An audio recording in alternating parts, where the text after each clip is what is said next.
Greetings, curious minds. Welcome to Frontier Obscura, where we dive deep into the bizarre, unravel the unknown, and shine a light on the shadows of the universe. Buckle up for a journey to the edges of human knowledge.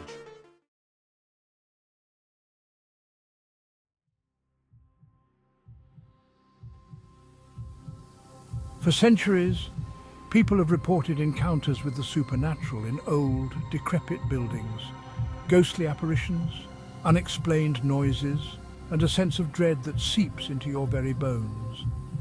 But what if these experiences aren't caused by restless spirits, but by the houses themselves?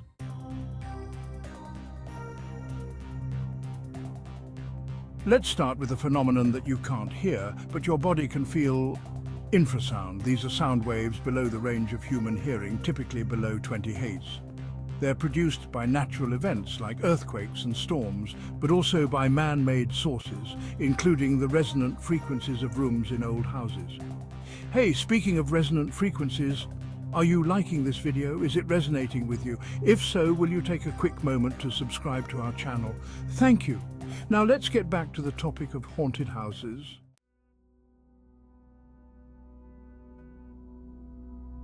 Studies have shown that exposure to infrasound can cause feelings of awe, fear, and even religious experience. It can make your eyeballs vibrate, causing visual hallucinations. Suddenly, those shadowy figures in the corner take on a whole new explanation. But how exactly does infrasound work its terrifying magic? The human body is a complex system of organs and cavities, each with its own resonant frequency. When exposed to infrasound at just the right pitch, these body parts can vibrate sympathetically. Imagine your eyeballs vibrating in their sockets, distorting your vision, or your chest cavity resonating, creating a feeling of dread or pressure. Some researchers even suggest that the 18.9 Hz frequency, the same resonant frequency of the human eyeball, might be responsible for reports of ghostly apparitions.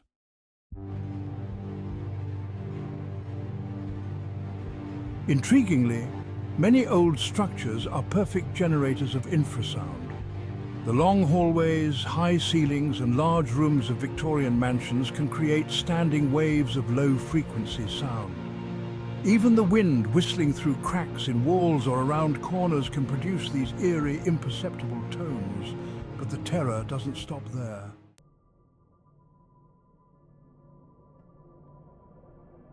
Imagine a silent, odorless killer seeping through your haunted abode. No, not a ghost, something far more real and dangerous, carbon monoxide. This toxic gas can leak from faulty heating systems or blocked chimneys, common issues in old, poorly maintained houses. As it builds up in your bloodstream, it can cause hallucinations, feelings of dread, and even the sensation of a presence watching you. Many so-called haunted houses have been found to have dangerous levels of this gas.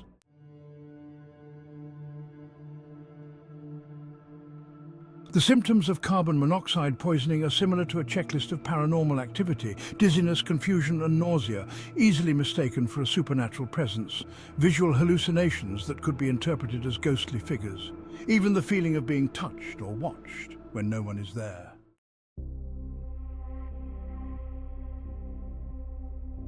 Yet perhaps the most powerful force in any haunted house isn't supernatural at all. It's the power of suggestion. Our brains are pattern-seeking machines, evolutionarily primed to find meaning in the meaningless. Tell someone a house is haunted, and suddenly every creak, shadow, and draft becomes evidence of the otherworldly. This effect is amplified in the right setting. Dim lighting plays tricks on our eyes. The unfamiliar layout of an old house keeps us on edge. Isolation heightens our senses, making us jumpy at the slightest provocation. In this state, our imagination runs wild, conjuring specters from the depths of our subconscious.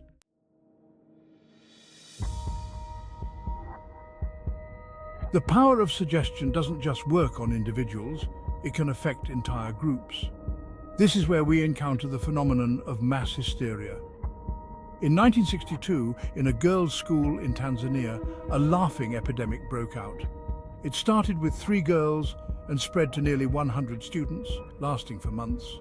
While not a haunted house per se, it demonstrates how easily suggestion can spread, creating shared delusions.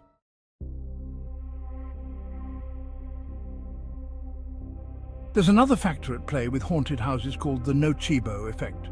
It's the evil twin of the placebo effect. Where a placebo can cause positive effects through belief alone, a nocebo can cause real physical symptoms simply because you expect them. Believe a house is haunted, and your body might respond as if it were true. Your heart rate increases, your palms sweat, and your senses heighten. You become hyper-aware of every sound and movement. In essence, you frighten yourself.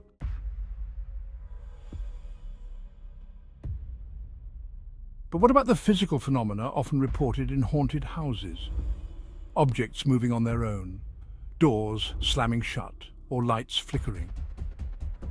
While some may be the product of overactive imaginations, others have more mundane explanations.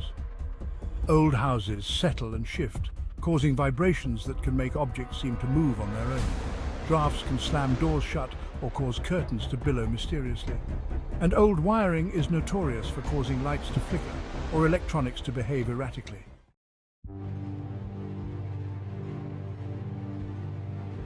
Even more intriguing is the role that electromagnetic fields might play. Some researchers suggest that strong or fluctuating EM fields can induce haunting-like experiences. These fields can be generated by everything from faulty wiring to nearby power lines. Dr. Michael Persinger, a neuroscientist, has even developed a God helmet, a device that uses electromagnetic fields to induce mystical experiences in the laboratory. While controversial, his work suggests that the right electromagnetic environment could trigger ghostly encounters.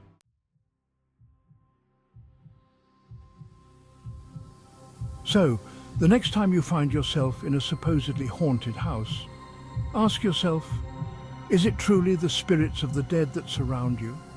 Or are you experiencing a perfect storm of psychology and physics, a trick played on you by your own mind and the very building you stand in? Consider the infrasound vibrating your body, the carbon monoxide clouding your judgment, the power of suggestion shaping your perceptions. Think about the nocebo effect manifesting your fears and the electromagnetic fields tugging at your neurons. The answer may be far more terrifying than any ghost story. For in a truly haunted house, the call is coming from inside your head. And the real horror? It's all too real.